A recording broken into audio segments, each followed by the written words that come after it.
Do you ever look at a map and wonder why there are two Koreas? They share the same language, history, and culture, yet they're separated by walls, barbed wire, and decades of hostility.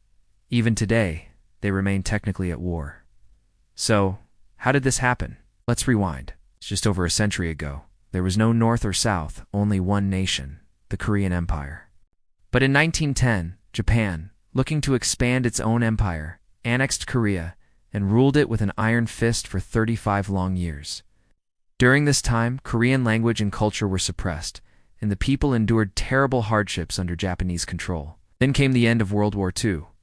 As Japan surrendered in 1945, a new chapter began.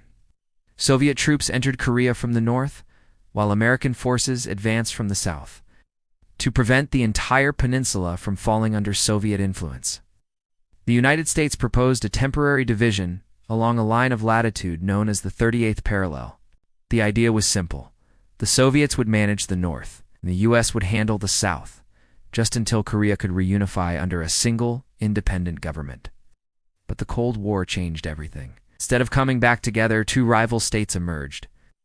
In the north, a communist state backed by the Soviet Union.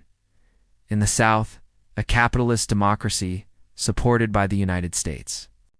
Each side claimed to be the one true government of all Korea, and the tension was unbearable. In 1950, that tension exploded. North Korea invaded the South, starting a brutal 3-year war that would claim millions of lives.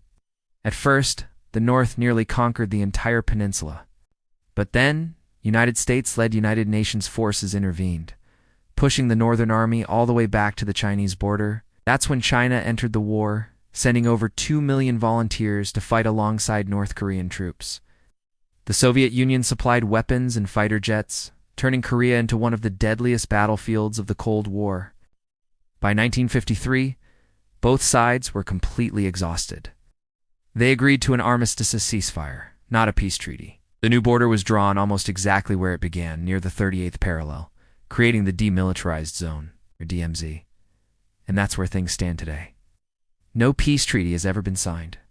The two Koreas remain officially at war, divided by one of the most heavily fortified borders on Earth, where soldiers still stand face to face.